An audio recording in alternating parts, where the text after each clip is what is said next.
आप सभी का एक बार पुनः बहुत बहुत स्वागत है। आज हम हिंदी साहित्य इतिहास लेखन की परंपरा पर चर्चा करेंगे। हिंदी साहित्य इतिहास लेखन की परंपरा से अभिप्राय क्या है, सबसे पहले हम इस बारे में थोड़ा सा जानेंगे। तो हिंदी साहित्य के इतिहास लेखन से अभिप्राय है कि सुदीर्घ और समृद्ध हिंदी साहित्य तथा साहित्यकारों का क्रमबद्ध और व्यवस्थित अध्ययन हिंदी साहित्य के इतिहास का अध्ययन कहलाता है। हिंदी भाषा का प्रारंभिक रूप हमें 8वीं शताब्दी के आसपास देखने को मिलता है और उसी समय से हिंदी साहित्य का आरंभ माना जाता है। तब से लेकर 19वीं शताब्दी तक अनेकानेक कवियों ने हिंदी साहित्य को समृद्ध किया, परंतु हिंदी साहित्य के इतिहास के व्यवस्थित लेखन की ओर किसी का ध्यान नहीं गया। इस दिशा में सबसे पहले 19वीं शताब्दी में प्रयास शुरू हुए, जिनकी चर्चा आज हम करेंगे। हिंदी साहित्य के इतिहास की दृष्टि से कुछ उल्लेखनीय ग्रंथ भक्तिकाल में हमें प्राप्त होते हैं, जैसे गोकुलनाथ कृत 84 वैष्णवन की वार्ता और दूसरा ग्रंथ है इनका 252 वैष्णवन की वार्ता। इसके अतिरिक्त नावादास कृत भक्तमाल भी मिलता है, किंतु इन ग्रंथों में कवियों का विवरण मात्र दिया गया है, इसलिए इन ग्रंथों को इतिहास ग्रंथ नहीं माना जा सकता। हिंदी साहित्य के इतिहास लेखन की वास्तविक परंपरा का आरंभ 19वीं शताब्दी से ही माना जाता है और 19वीं शताब्दी से होता है। तो हिंदी साहित्य के इतिहास लेखन की परंपरा को अध्ययन की सुविधा की दृष्टि से 3 भागों में विभाजित किया जाता है। पहला है शुक्ल पूर्व युग, दूसरा है शुक्ल युग और तीसरा है शुक्लोत्तर युग। शुक्ल पूर्व युग के अंतर्गत हम उन ग्रंथों की और उन ग्रंथकारों की चर्चा करेंगे जिन्होंने आचार्य रामचंद्र शुक्ल से पूर्व हिंदी साहित्य का इतिहास लेखन का प्रयास किया। तो आइए, आचार्य रामचंद्र शुक्ल से पूर्व हिंदी साहित्य के इतिहास लेखन का जो प्रयास किया गया उस पर हम लोग बात करते हैं। तो इस दिशा में सबसे पहले हिंदी साहित्य का इतिहास लेखन का जो प्रयास किया या हिंदी साहित्य के इतिहास लेखन की शुरुआत की, वो थे गारसा दत्तासी। गारसा दत्तासी ने सबसे पहले हिंदी साहित्य का इतिहास लेखन का प्रयास किया और उनका ग्रंथ जो है उसका नाम है इस्तवार द ला लितेत्यूर एंडोई ए हिंदुस्तानी। इस ग्रंथ में गारसा दत्तासी ने जो हिंदी और उर्दू के बहुत सारे कवियों को सम्मिलित किया। गारसा दत्तासी के इस इतिहास ग्रंथ का पहला संस्करण 2 खंडों में प्रकाशित हुआ था। पहला खंड 1839 में और दूसरा 1887 में प्रकाशित हुआ। पहले खंड में हिंदी और उर्दू के कुल मिलाकर 738 कवियों का परिचय दिया गया था, जबकि दूसरे खंड में उन कवियों की रचनाओं के चुने हुए अंशों के फ्रांसीसी अनुवाद छपे थे। उर्दू के अध्यापक होने के नाते गारसा दत्तासी ने अपनी पुस्तक में उर्दू के कवियों को अधिक स्थान एवं महत्व दिया तथा हिंदी के कवियों को कम। 738 कवियों और लेखकों में हिंदी के कवि और लेखकों की संख्या मात्र 72 थी। इस ग्रंथ का दूसरा संशोधित परिवर्धित संस्करण 1871 में 3 खंडों में प्रकाशित हुआ था।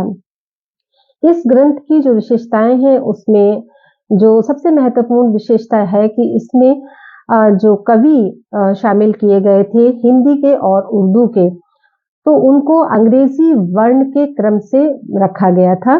तो इस ग्रंथ में जो इतिहास लेखन की पद्धति को अपनाया गया वो वर्णानुक्रम पद्धति थी और ये ग्रंथ फ्रेंच भाषा में लिखा गया था। एंडोई इस्तवार द ला लितेतूर एंडोई ए हिंदुस्तानी, ये इनके ग्रंथ का नाम था। तो इसमें एंडोई का अर्थ है हिंदवी, हिंदवी यानी हिंदी, और एंडुस्तानी का अर्थ है हिंदुस्तानी यानी उर्दू।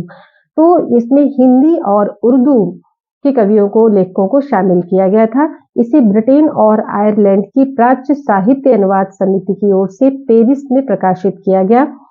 इसमें काल विभाजन और नामकरण नहीं किया गया था ये ग्रंथ फ्रांसीसी भाषा में होने के कारण बहुत दिनों तक हिंदी भाषियों तथा हिंदी साहित्य इतिहास लेखकों के लिए अज्ञात रहा। डॉक्टर लक्ष्मी सागर वार्ष्णेय ने 1953 ईस्वी में उसके कुछ अंशों को हिंदी भाषियों के लिए सुलभ बनाया।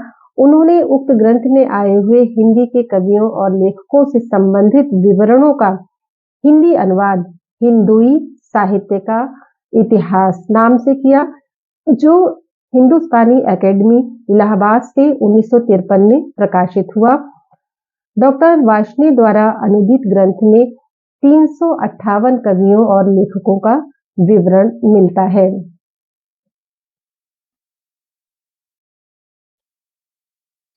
शुक्ल पूर्व युग में हिंदी साहित्य के इतिहास लेखन का जो दूसरा प्रयास किया गया वो शिव सिंह सेंगर के द्वारा किया गया।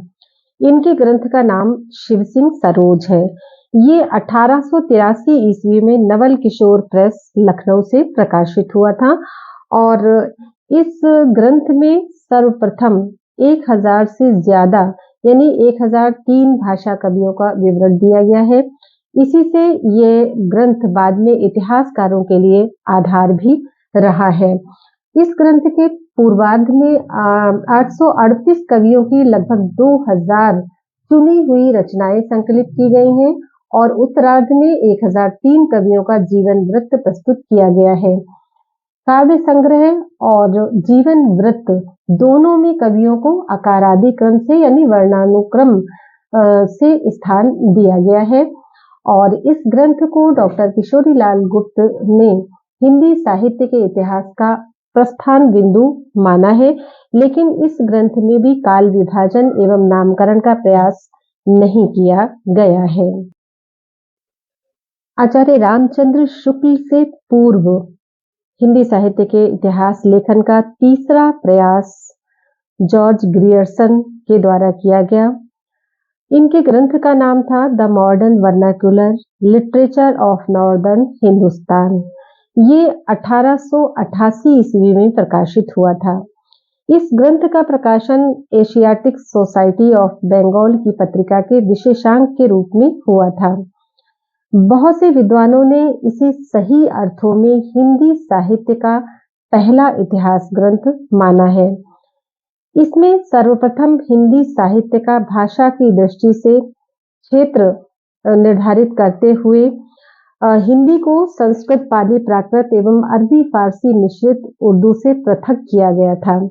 इसमें पहली बार कवियों को काल क्रमानुसार वर्गीकृत करते हुए उनकी प्रवृत्तियों को उद्घाटित भी किया गया। संपूर्ण ग्रंथ 11 अध्यायों में विभक्त है तथा प्रत्येक अध्याय एक काल का सूचक है। हर अध्याय का नामकरण भी किया गया है। इसमें कुल 952 कवियों को शामिल किया गया है, जिसमें से 886 कवियों के विवरण का आधार शिव सिंह सरोज है।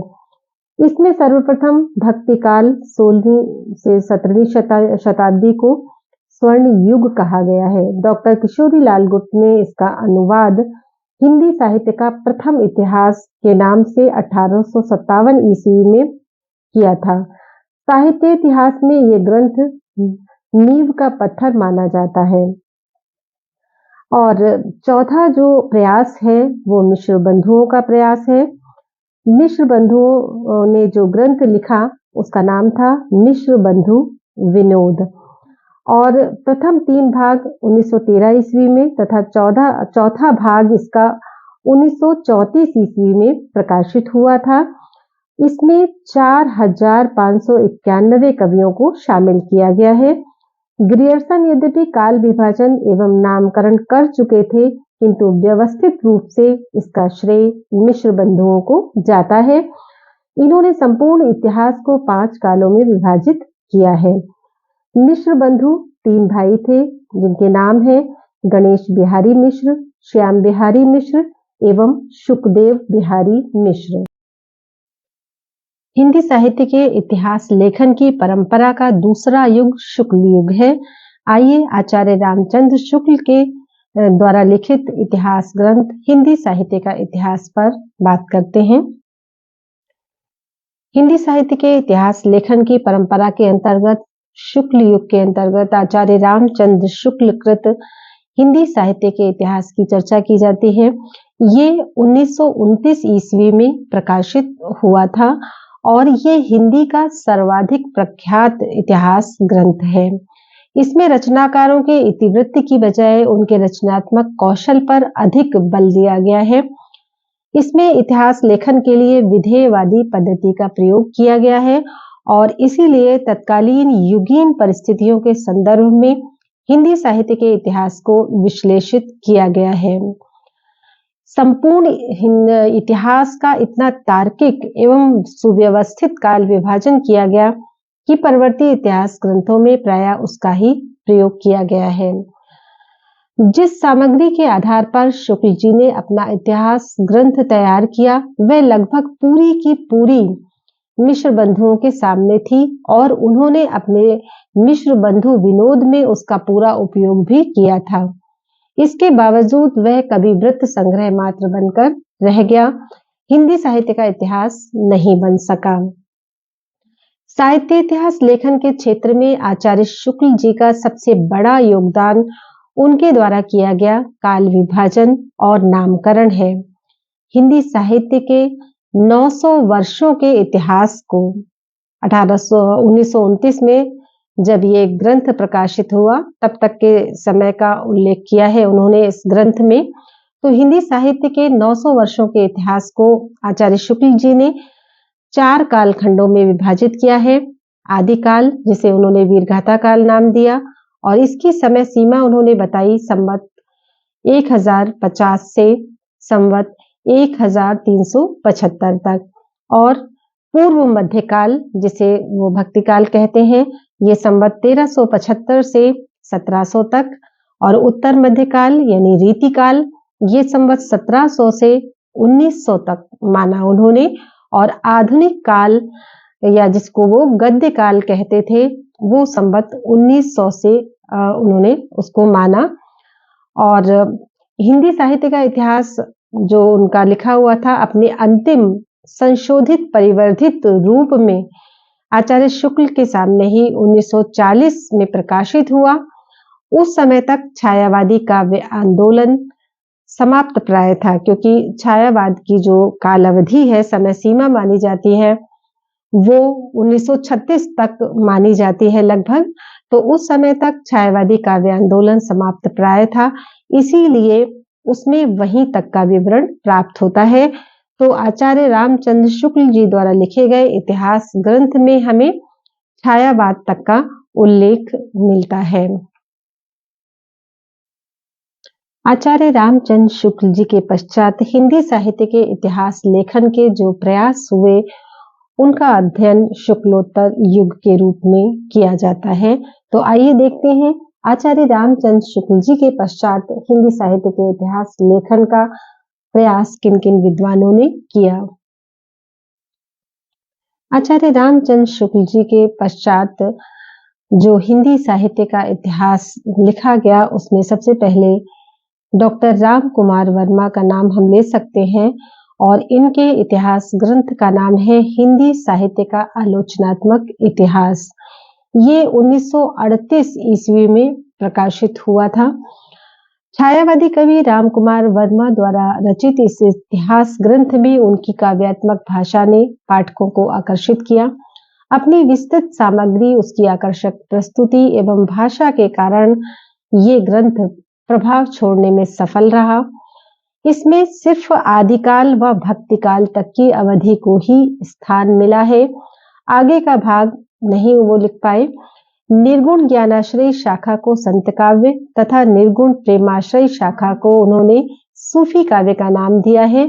इसमें अपभ्रंश साहित्य के बड़े हिस्से को भी शामिल कर संधिकाल शीर्षक के अंतर्गत प्रस्तुत किया गया है। वर्मा जी ने इसी से आदिकाल को संधिकाल एवं चारण काल कहा था। हिंदी साहित्य के इतिहास लेखकों में आचार्य हजारी प्रसाद द्विवेदी जी का नाम भी बहुत महत्वपूर्ण नाम है। उन्होंने हिंदी साहित्य के इतिहास संबंधी 3 ग्रंथ उनके माने जाते हैं। हिंदी साहित्य की भूमिका, जो कि 1940 ईस्वी में प्रकाशित हुआ, हिंदी साहित्य उद्भव और विकास, 1952 ईस्वी में प्रकाशित हुआ और हिंदी साहित्य का आदिकाल 1952 ईस्वी में प्रकाशित हुआ। आचार्य हजारी प्रसाद द्विवेदी ने कोई स्वतंत्र इतिहास ग्रंथ नहीं लिखा, किंतु उल्लिखित 3 ग्रंथ साहित्य इतिहास संबंधी ही हैं एवं इनमें एक निश्चित साहित्य इतिहास दृष्टि भी हमें देखने को मिलती है। आचार्य द्विवेदी जी इतिहास को परंपरा के विकास के रूप में व्याख्यायित करते हैं और इन्होंने विश्व भारती के गैर हिंदी भाषी साहित्य जिज्ञासुओं को हिंदी साहित्य से परिचय कराने के लिए जो व्याख्यान दिए थे, उन्हें ही संशोधित प्रवर्धित कर हिंदी साहित्य की भूमिका के रूप में तैयार किया गया था और आदिकाल का स्वरूप निर्धारण, भक्तिकाल के उदय की पृष्ठभूमि, पूर्ववर्ती सिद्धांतों से भक्तिकालीन संत काव्यधारा का संबंध, उद्घाटन, हिंदी सूफी काव्य का आधार संस्कृत, प्राकृत, अपभ्रंश की काव्यधाराओं को मानना आदि उनकी साहित्य इतिहास के रूप में उपलब्धियां रही हैं। तो ये तीनों ग्रंथ हिंदी साहित्य के इतिहास को समझने की दृष्टि से महत्वपूर्ण ग्रंथ हैं। और जो अगला प्रयास किया वो डॉक्टर गणपति चंद्र गुप्त जी का है। उन्होंने हिंदी साहित्य का वैज्ञानिक इतिहास लिखा। आचार्य शुक्ल द्वारा प्रतिपादित ढांचे में आमूल चूल परिवर्तन करते हुए एक सार्थक प्रयास उन्होंने इस ग्रंथ के माध्यम से किया। संपूर्ण इतिहास को 3 कालों में विभक्त किया है डॉक्टर गणपति चंद्र गुप्त जी ने, प्रारंभिक काल, मध्यकाल और आधुनिक काल। इसमें साहित्य इतिहास के विकासवादी सिद्धांतों की प्रतिष्ठा करते हुए उसके आलोक में हिंदी साहित्य की नूतन व्याख्या प्रस्तुत करने की चेष्टा की गई है। अगला उल्लेखनीय ग्रंथ है हिंदी साहित्य का इतिहास, जिसका संपादन डॉक्टर नगेंद्र एवं डॉक्टर हरदयाल जी ने किया है और इसका प्रकाशन 1973 ईस्वी में हुआ था। तो डॉक्टर नगेंद्र और डॉक्टर हरदयाल जी के संपादन में ये ग्रंथ प्रकाशित हुआ और कई विद्वानों के सहयोग से ये ग्रंथ तैयार किया गया और यही कारण है कि अनेक विद्वानों के सहयोग के कारण इस ग्रंथ में एक ऐतिहासिक दृष्टि आद्योपांत नहीं हो पाई है, किंतु फिर भी प्रत्येक काल व उससे जुड़े रचनाकारों पर सरल भाषा में अपेक्षाकृत अधिक प्रामाणिक व व्यवस्थित सामग्री के कारण यह विद्यार्थियों में विशेष रूप से प्रचलित है। और अगला ग्रंथ जो है वो राम स्वरूप चतुर्वेदी द्वारा लिखा गया है। ये 1986 ईस्वी में प्रकाशित हुआ था। इस ग्रंथ का नाम है हिंदी साहित्य और संवेदना का विकास। साहित्य इतिहास लेखन के लिए व्यास सम्मान सहित कई पुरस्कार प्राप्त करने वाला ये ग्रंथ अपनी लोकप्रियता एवं आकर्षण में अद्वितीय है। राम स्वरूप चतुर्वेदी मूलतः आचार्य शुक्ल की दृष्टि से प्रभावित थे, फिर भी उन्होंने शुक्ल जी के युगीन दृष्टिकोण और द्विवेदी जी के परंपरावादी दृष्टिकोण में परस्पर संबंध बनाते हुए इसको तैयार किया है। शुक्ल जी की बहुत सी स्थापनाओं को स्थापित करने के प्रयास से भी उनकी मौलिकता क्षलित नहीं होती है। शुक्ल जी की परंपरा को गंभीरता से पुनर्निर्धारित उन्होंने इसमें किया है। तो ये हिंदी साहित्य के इतिहास लेखन की परंपरा थी और जिन विद्वानों ने इस दिशा में प्रयास किया और हिंदी साहित्य के इतिहास का एक सुव्यवस्थित रूप पाठकों के सामने रखा, वो उल्लेखनीय ग्रंथ ये थे। आशा है ये वीडियो आपके लिए सहायक होगा आपकी पढ़ाई में। आप सभी का बहुत बहुत धन्यवाद। अगर हमारा वीडियो आपकी तैयारी में थोड़ा भी सहायक लगता है आपको, तो आप हमें कमेंट करके ज़रूर बताइए और आप अपने साथियों को भी ज़रूर से शेयर कीजिए।